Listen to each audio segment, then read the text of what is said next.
So, welcome everyone to another episode of Your Spiritual Journey. This is the space and the place where we get real about matters that are important to your soul. Today's guest is Huenu Solsona, the founder behind Orykl. And I'm going to spell that for you. It's Orykl. And we'll get into that in a bit. It is a pioneering online marketplace that connects vetted channelers to individuals seeking spiritual direction. With over 20 years of entrepreneurial experience across diverse industries, Huenu consistently challenges norms and fosters innovation.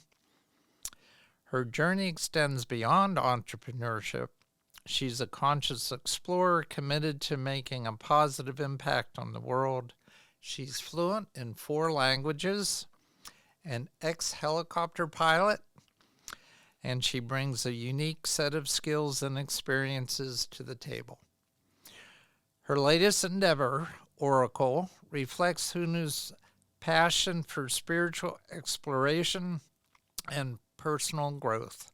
With a commitment to authenticity, Orykl stands as a testament to her dedication in providing a unique and genuine spiritual experience for individuals seeking spiritual guidance and insight. So, you know how this works. I'm just going to turn the mic over to you, and you take us through your spiritual journey from childhood till now. And then I'll ask you a few questions that I think our audience would like the answers to. Okay? So it's all yours. Well, thank you so much, Bob. Thank you for having me here. It's just such a pleasure to chat with you. So my spiritual journey, I guess, began really deeply in 2009 because my brother passed away that year unexpectedly. It was in a actually airplane crash. So that's why I stopped flying helicopters actually.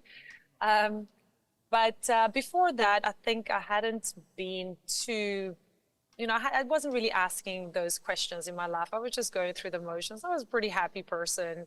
I always believed that being good was sort of my religion. I didn't really have a religion before then. I kind of grew up, I suppose, Catholic, but not really going to church. And I had dabbled in a bit of like Buddhism and a bit of Hare Krishna, and even like found out a little bit about Judaism and Hinduism. I was quite interested in it, but it wasn't until 2009 when my brother passed away that I really started asking the big questions. And the main question for me at the time was, what happens when you die? Yeah. And are we still there? I really sort of dove quite deeply into the subject of our soul. Do we have a soul? Where does it go?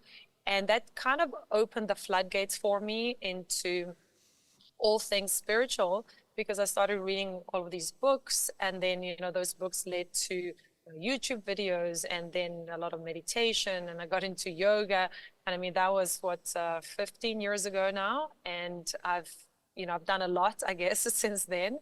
And it's been a wonderful journey. I'm very thankful, I suppose, in some way. I try and get like the good things out of my brother passing. I still miss him dearly to this day, but at least I can say that thanks to that, I dove very deeply into spirituality. And through that journey, I went through phases where all I was doing was meditating every morning, and that was wonderful for me. And then the next thing I would be like journaling, and then I would be doing a lot of yoga. But, I think you go through stages. About 8 years ago or so, I came across channeling, and this was in a hike with some friends, and they were talking about Bashar. I don't know if your audience knows him, but he's a channeled being that is channeled through a guy called Daryl Anka. And when they first told me about it, the way they put it to me was that this guy channels an alien. And I said, come on, guys, what are you talking about? And they're like, no, really. So I trust these guys, and so obviously I checked out Bashar, and I was impressed by first the channeling part of it. Like, how is this possible, right? That this guy can have this other being speak through him. So it's pretty amazing, the whole channeling thing, and how that works. But then on the other side was the actual information that was coming through, and it was amazing information, which to me resonated very true. I mean, everything that I heard made a lot of sense. It also explained a lot of the unexplainable things, I guess, or the bigger life questions. And so I thought it was like amazing stuff. And I started listening to more of Bashar, and then I started listening to Abraham Hicks, and then Cryon. And I kind of got into the channeling thing for a bit. I even started doing a little bit of dabbling into a little bit of channeling myself, where I would just like do some automatic writing with my eyes closed. And that actually just came naturally. I wasn't trying to do it actually, but in some of my meditations, I would get like an urge to type, because I type very fast. I've been working on my laptop for so many years because I'm an entrepreneur. That's what I do in my day job, I guess. Yeah. And some information would just sort of come through, and really beautiful, loving messages, like the stuff. Oopsie. My mother is calling me. It is on silent, but my mother's got she's like one of me, like emergency calls. Sorry about that. Yeah. So anyway, I eventually, through just people in channeling, I got invited to somebody's house where there was a channeler channeling also an extra dimensional being. I now call them extra dimensional beings because that is the correct term, to be honest. They come from another dimension. And I thought, wow, amazing, I want to attend this. So I attended it, and she was incredible. She actually answered very difficult questions, in my opinion. And again, like really well, just as good as Bashar, in my opinion. And she said that she did one-on-one sessions. And I said, okay, that's interesting. Let me do a session with you. So I had a session with her. It was fantastic. I mean, truly, it was amazing. And then when we finished the session, she said that she was a waitress and that she was doing this in her spare time. And I thought, how is this possible? This girl is so, so talented. She should be famous. And at the time, I remember I said to her, I want to help you, because I was looking at her website and I could see there was like a bit of, it wasn't the greatest website, let me put it that way. And I've since come to realize that a lot of channeler websites aren't the best. And I think this is because they're very heart people, they're very heart centered. And so sometimes you need to to be more analytical and logical and have some business background and knowledge to have a really good website, right? So I started looking at these websites and I realized none of them were very great. But even then I, didn't think anything of it. I just thought I wanted to help this girl, and I never did, quite frankly. But it was about 4 years ago that I was sitting in meditation one evening, and really out of the blue, the idea to do this platform came to me. Everything from the name, the logo, the whole idea. So I was doing, as I said, at that stage, I was doing some automatic writing. So I just closed my eyes and I just let it all pour out into my laptop. And that was 4 years ago. And I knew that wasn't really the time to start the platform then, because I was running another business, my main business, but I wanted to sell it. I was in the process of thinking about this whole selling thing. And then it took another year or year and a half. And then I sold my business and then I started working on Orykl. And I've really been working on it, I suppose, for 3 years, but more officially for the last year and a half. And here we are today, and the platform's live, and I'm just so happy and blessed, and it's been amazing. And now I get coaching from these channelers almost every day, because I talk to channelers all the time, and I tell you, like, the information is great. It's so empowering. It's so loving, so supportive. So I'm just having a really good time, I guess, Yeah, doing it what I'm sounds doing. that way. So I'm curious, in getting involved with channelers, and I imagine mediums also, was part of this an effort to connect with your brother, or has that happened? Have you gone through that process? So interestingly, it's quite weird. I always wanted to connect with my brother, but I never really wanted to see a medium to connect with him. Now, so just to be, maybe to clarify this for people, because it is a bit confusing, you get really mediums, psychics, and channelers. They're all kind of psychic because they all have that sixth sense. But psychics in particular will tell you, will really tell you about your future. You know, people go and, ask these questions, will I find the love of my life? Should I quit my job? Am I going to travel? Those kind of things. And psychics usually tell you what they see in the future for you. And they might also use like tarot cards or, different like crystal or whatever, tea leaves and things like that. And that's great. But I much more prefer channelers because channelers are different. Let me speak about mediums. Mediums specifically connect with deceased people, right? So if I wanted to speak to my brother, then I would go to a medium, and they can connect with them in many different ways using the different clairs. So they might see them or hear them or feel them or just know something about them and connect with their energy. It is very similar to channelers actually, because channelers also connect with spiritual entities, but channelers don't all necessarily connect with deceased people. Some can. I would say maybe like a third of them to half of them perhaps can do it. But their expertise is really connecting with other spiritual beings. And there's a huge, huge array of these beings. And they're not just beings, they're just sometimes energy fields. So they go from angels, archangels, Mother Earth, elemental beings, extra-dimensional beings, sometimes just source energy, loving energy, the all that is, God, ascended masters, so people can connect with the energy of Jesus, Mother Mary. It sounds, incredible. Even as I speak it, I go, if somebody listening to this has never heard of this, I can understand how you go, oh my God, no way, or this just sounds too crazy, too weird, like it's not real. And because I had that reaction when I first heard it. I'm a skeptic, generally speaking, I suppose. But there's also like a science to this. And when you start understanding the spiritual world and consciousness and how it all works, and I'm sure you do, you understand this, Bob, you understand that, just because we can't see it or hear it, it doesn't mean it's not there. I mean, there's so much that exists that's just not physical, part of our physical reality. And other realities exist that are just not physical. But anyway, back to your question.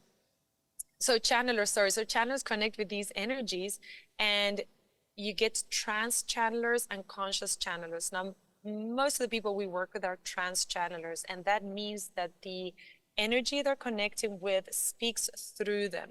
So when a client is talking to a channeler, they're talking directly, they are talking directly with that energy. So the energy will speak in the first person, like for example, hello, we are here, we are so and so, and the client is having that direct conversation, and the channeler or their personality is really not there. Often with trance channelers, if they're what we call a deep trance channeler, they don't even remember what they said. When they come out of trance, they said, how was it? Like, I don't remember anything. A lot of the times they'll remember a little bit of what was said, and they'll kind of forget, like in a dream, when you wake up, you remember, and then you forget a few hours later. So most of them are like that, and some remember everything. That's a trance channeler. And then the conscious channeler is kind of the same, but they're more like the psychic in the sense that they just pass information. Like they're saying this, they're showing me this. So they're speaking directly what the spirit is saying, but as themselves, like me, Huenu is seeing or hearing this, and I'm telling you. So those are channelers. And what's really cool about them is that whoever they connect with, they almost have like a higher vantage viewpoint from where to see your life. It's almost like imagine zooming out of Earth and being able to see the entire Earth. In the same sense, they can see your entire life. They can see your past lives. They can see your Akashic records. They can see, well, not all of them can see the Akashic records, but usually your ancestry, your childhood. So a lot of stuff that we can't get from a therapy, a normal therapy session, because the therapist only knows what you tell them. They're able to see a lot more about you, and they connect with your higher self. So it is so powerful because the answers come from the perspective of your higher self and what is really best for you, and taking into account the entirety of your life from, as I said, your past lives and just your whole being.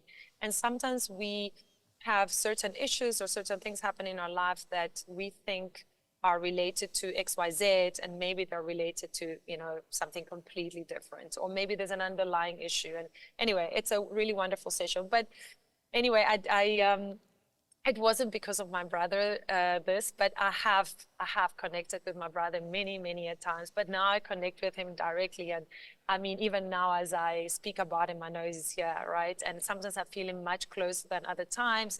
But if I set the intention, I can definitely connect with him, and I know it's part of our agreement that he had to leave. So part of it is so that I could actually do this platform, because it's catapulted me into what I'm doing right now. So Yeah. So this background that you have as a helicopter pilot, now you're in South Africa. Is that where you were a helicopter pilot, or was it somewhere else? yeah, so I was just a private helicopter pilot. So I was just flying for fun. So it wasn't a commercial thing. You know, I'm quite adventurous. I'm a big time skier, mountain biker, surfer, like a bit of everything. And I used to skydive. So I do love anything that's kind of a bit dangerous, I suppose. Well, it's not really dangerous when you're doing it. Well, anyway, so I just like heights and flying. So I one day decided that I wanted to do this, and I went ahead and I did it. And I have to say, I had like about a month before my brother died, I had a malfunction, which it's an LTE, a loss of tail rotor effectiveness. I was hovering over the vineyards, just trying to feel something. I actually wanted to feel if hovering over the vineyards felt different to hovering over like solid ground. And I mean, this is very much a side story, but it's quite a cool one. When you are hovering like that and you're very light, and it was just myself and there wasn't much fuel because I've been flying for like quite a while, so I was ready to go back. And there was wind coming from the left-hand side at exactly 10 knots, and that's the speed at which the tail rotor pushes the air from the right to the left, and this was coming from the left to the right. So when you've got 10 knots of wind, hitting each other, it all of a sudden on the tail rotor it just stops spinning, because it's like sort of it's just what I mean, like they're sort of cutting each other, and the tail holds the helicopter facing one direction, right? Because otherwise you would spin.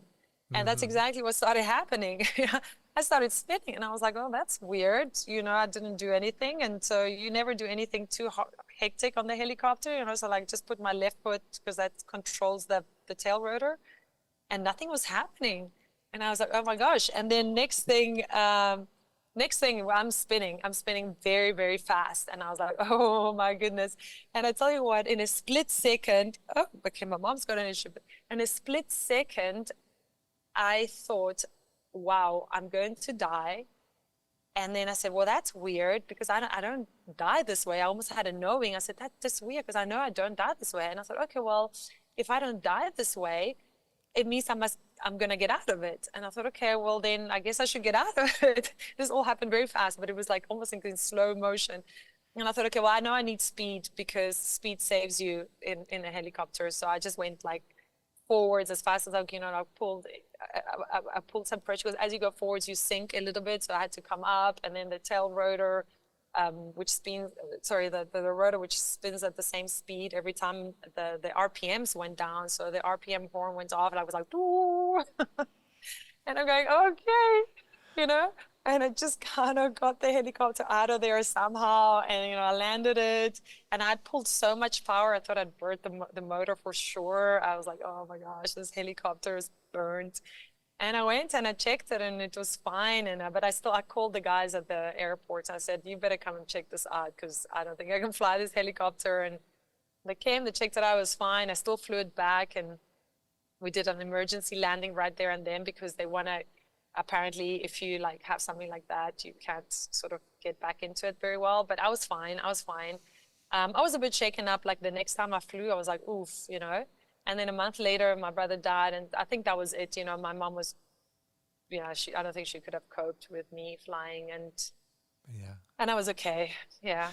So, but that was for fun. I mean, I've always been an entrepreneur. I've lived in many places around the world, and I've had many businesses, and so I've really been an entrepreneur. I mean, before Orykl, I had an outdoor cinema, which is still here in Cape Town. If anybody comes to Cape Town, it's called the Galileo and the Galileo Outdoor Cinema. So I had that for 9 years. And before that, I had an outdoor fitness program for women called Adventure Bootcamp, which actually exists in the States, but we weren't related. I just did a course there. And yeah, and then before that, I had something else. But yeah, usually just having my own business, that's my thing. Yeah. So your mention of your mother made me think that I guess as a youth, was your family part of any organized religion? Like, did they take you to church? And uh, then the follow-up question to that is, how do they feel about where you are spiritually now? Is there a disconnect between how you were raised and what you're into now, and how is that received by, say, your mother? So we didn't grow up very religious. Argentina in general, because I grew up there, is kind of Roman Catholic for the most part. But my family, my mom, my dad were not very religious. We used to, I think, go once a year to church. And I did get baptized and I did do the Holy Communion. I hardly remember that. So my grandmother from my dad's side was extremely religious. And that made my dad rebel big time against religion. So he's quite anti any organized religion, especially Christianity. And he became a scientist, I think partly due to my grandmother's such, because she was very strict. And she was strict with him about going to church. So, this happened. So he rebelled, he became a scientist. And if there's no proof, it doesn't exist, basically. And my dad still to this day is a hardcore scientist, big time. So my mom, on the other hand, her parents were not very religious. And so, now what happened with my brother died, my mom and I sort of went the same direction. We really, dove into spirituality, her just the same as me. So she understands the language that I'm speaking very much. And I don't think she is, she believes in it all, but she's not as much into channeling as I am. But she's all for it and she gets it. Now my dad, being the scientist, I wouldn't say that he thinks this is all BS, but close. And so we have a lot of respect for each other.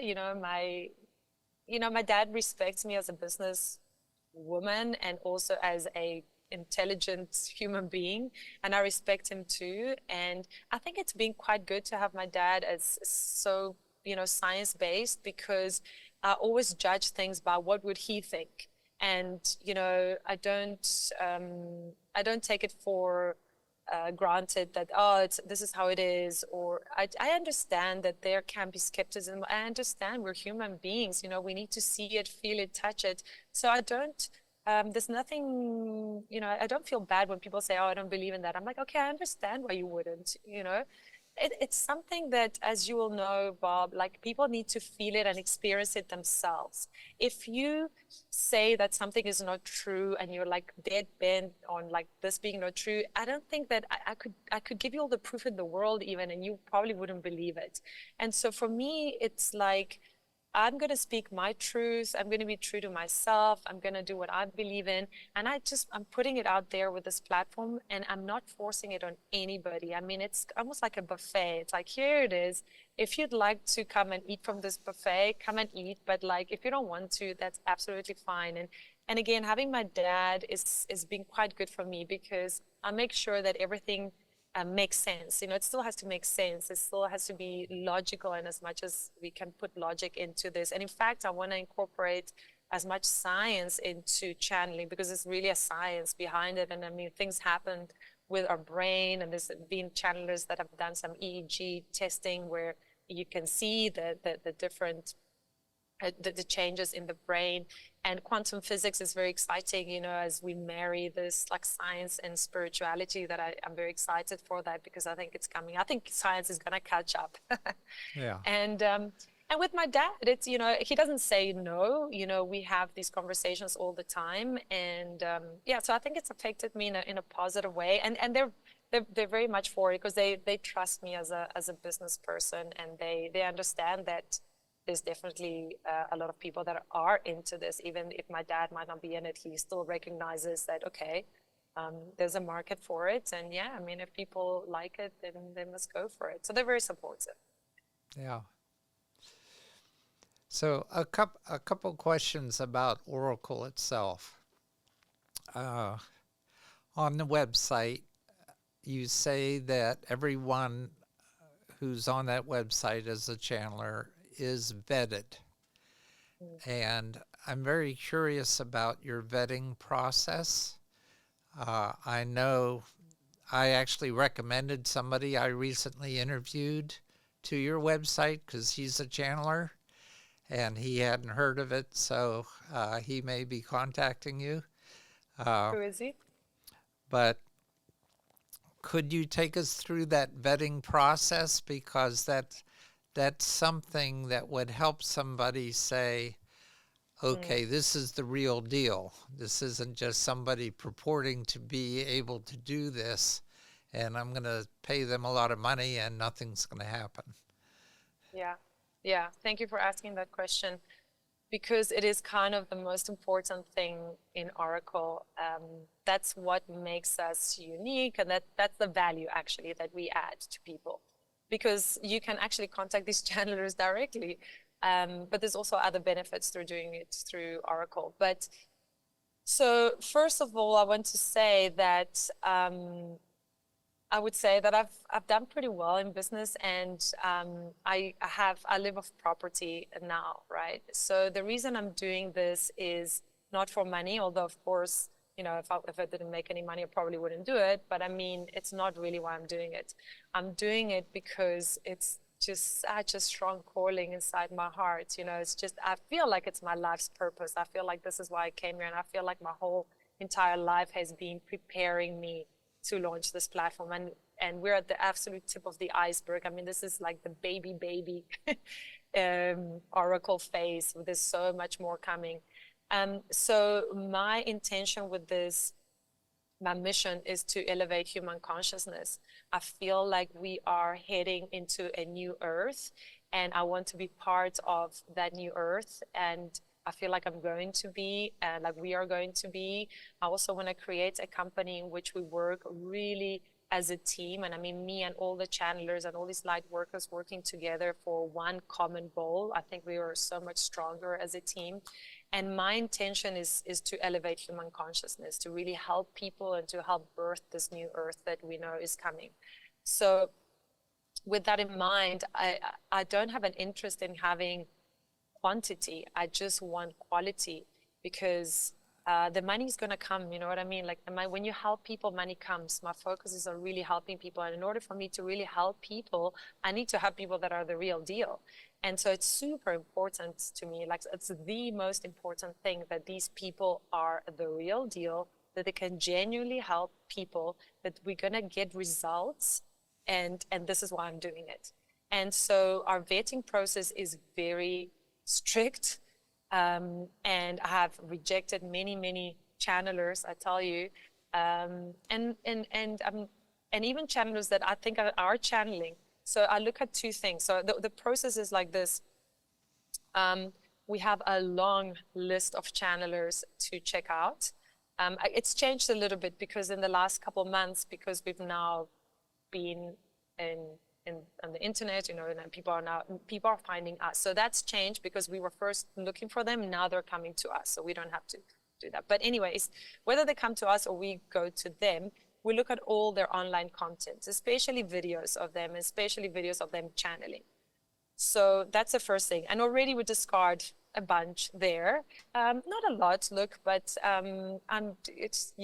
we just we don't go to step 2 if we don't think it's worth it.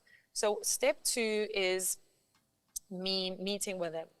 And we have a channeling. So first we reach out to them. We tell them, we show them a video, which is me with why I made this platform. And again, my mission and my vision, and are they aligned?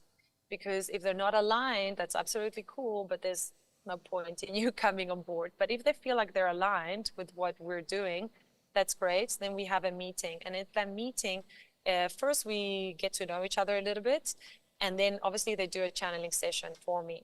And after having dozens and dozens of channeling sessions, I've just gotten really good at discerning if they are the real deal or not. And it really is just like, it's just practice, like with everything. And so, you know what happens sometimes with channeling is that you need to be a very clear channel. And in order to be a clear channel, you need a few things. And one of them is, if you're going through a lot of stuff in your life, it's very difficult for you to be a clear channel. That's one thing. And your ego, your mind just gets in the way. So it's always, I notice where there's a slight bias, or, you know, you can just see when the personality is coming through. And it's not like they're not channeling. It's just that some of their personality is coming through.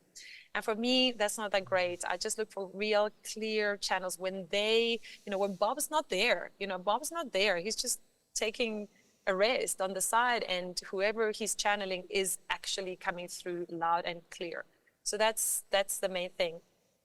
And then, I obviously ask questions, are they getting it right? But usually if they're clear channels, they are. So yeah, so the channeling part's very important. As I say, I've gotten very good at it. And the second part is, what is their intention? Because sometimes, and I think it's fine and okay, sometimes you can see that people's intention is really to make money. It's a business for them. They're here to make money. And again, nothing wrong with it. Of course, we all want to make money. But the channelers that I want, that's the second intention. Like the first intention is also like they just can't help doing this work because they want to help people. It's their purpose in their life, and they're very passionate about it. They really love it. They just want to help more and more people. And yes, of course, I'll make money, but so that's very important, because the team that I've gotten together, we're just a lot more powerful and stronger if that's our intention, right? So yeah, that's just part of the conversation. You pick it up. I mean, we chat for at least an hour, sometimes 2-3 hours, and then we just get a good sense for each other, and we kind of become family there, like become friends.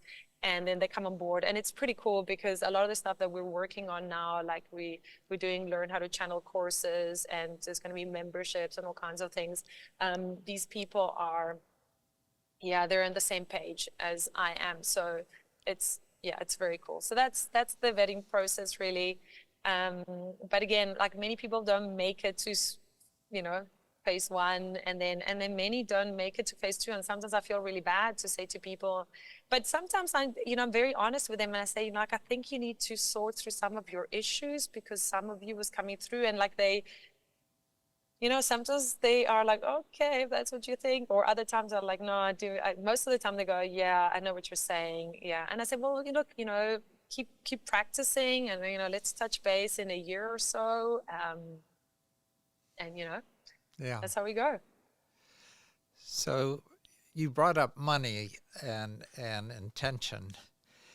And when somebody looks at your website and looks at the array of potential channelers that they might want to work with, there is such a variety of hourly pricing. And as someone looking at that website, I go through a thought process of, okay, is this, you get what you pay for, so the most expensive person must be the best channel? Or is this the way people price themselves? If they're just starting out as a channeler, is that why I can get somebody for under $100 whereas somebody else is $300 an hour. And Yeah. what what am I getting for my money, and how would you advise a person who's approaching your website as to how to select one person out of that full array of possibilities? Yes. Again, thank you. That's a great question. Thank you for asking it. So firstly, the prices are set by the channelers themselves. And bear in mind that they also do this generally on the personal capacity is always the same price. So just also for people, curious, it is the same price on Orykl as it would be on their personal websites. That's one of our prerequisites, or it has to be the same or cheaper on Orykl, because obviously we don't want people to, go outside of Orykl. So the price is set by them. Now, how they set the prices is multifold. So some channelers are in Australia, some channelers are in different parts of Europe, some channelers are in the United States. Generally speaking, the States is more expensive. It's just more expensive to live there, and people earn more money, and they just charge more. Here in South Africa, we don't have channelers from South Africa yet, but they charge a lot less. And I lived in Argentina, and I did a wonderful session with a lady, but anyway, I wouldn't put her on because she's a slightly different style, but it was like dirt cheap. I can't remember, I think it was maybe like $10. And that's Argentina for you. So that's one thing. But it's not actually related to experience or how good they are, to be honest. It's really what they feel resonates with them. Look, some are very busy and they can't charge. It's supply and demand, right? If you're very busy, you can charge more. And some are less busy because they're maybe starting out, or because maybe they haven't done any marketing to other people. But it doesn't mean that they're not good. In fact, that's one thing that I want to be clear about. And it is written on the website, maybe it needs to be clear. Everyone on here is great. So whether it's a $350 or the $90 person, they're great. They're both, in that sense, they're equal. Everyone's equal. It's just that they are different in terms of their style and their personality. So how would somebody, look for a channel? Well, if you're very price sensitive, if you really, if $100 is a lot, which is a lot of money, for most people, but and you're watching, what you're spending, then yeah, look at channelers below 150 and then maybe focus on those. If money for really, 350 is it's fine for you, then okay, then look at all of them. And then I would say the best channeler for you is the one that really, that you just like instantly. Now, sometimes you like people because you just look 2 minutes at the video and I just like their energy, I don't know what it is. That's usually a very good sign, right? Sometimes it's their story.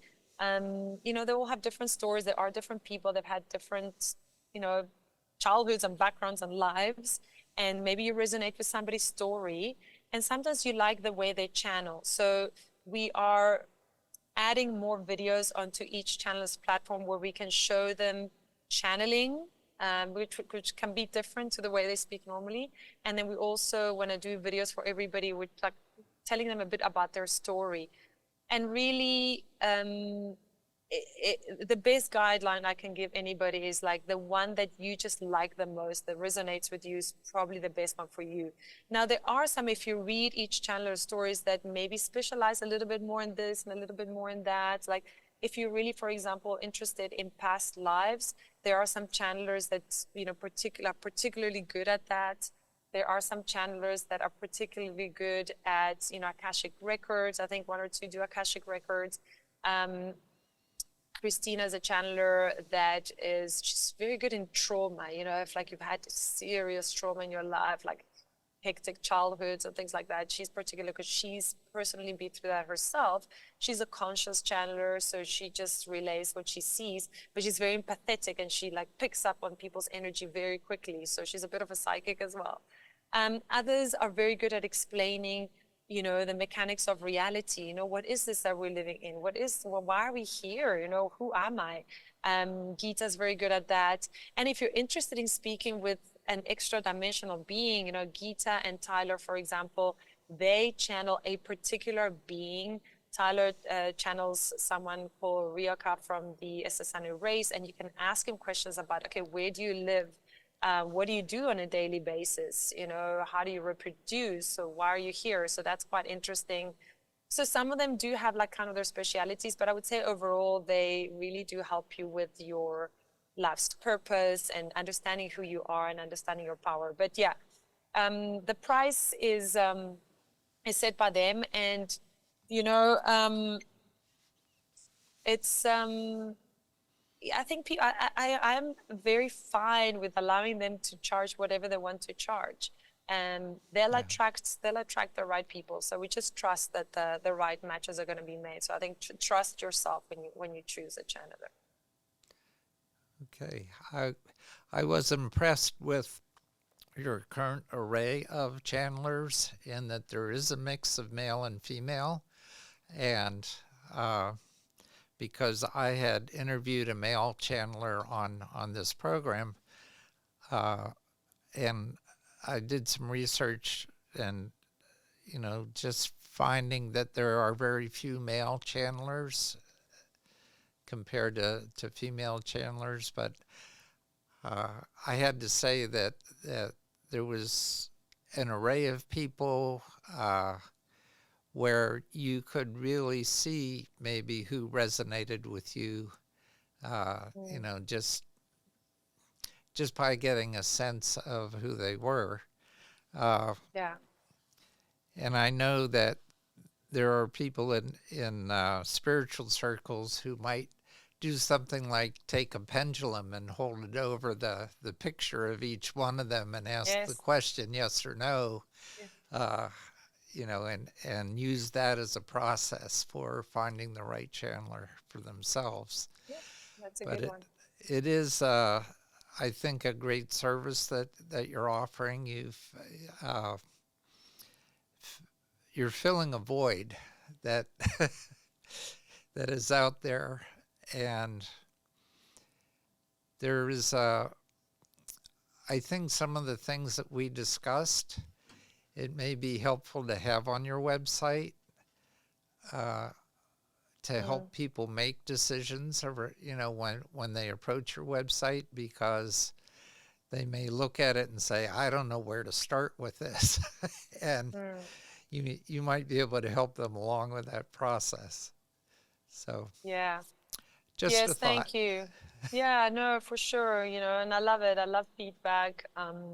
Yeah, I will take that into account. And Yeah. it's just a bit of a beast, There's just so much. It seems so simple. You look at it and it seems like a website, but there's just so much on the back end, and the to-do list is like this long. And but yeah, we can add, and we will add more info as we go along. And we're also learning, with this whole process. We launched in November, so this is our third month. And yeah, there's just so much more coming as well, as I said. But yeah, thank you for your feedback. Well, that's exciting, and I want to keep track of how things are progressing with you. Great. Well, I Uh, appreciate that. we're getting toward the end of our discussion, and what I always do is ask the guest if they would leave our audience with any words of wisdom they might have for them, or just words. They don't have to be real wise. Just what you might like them to take away from our discussion. Yeah.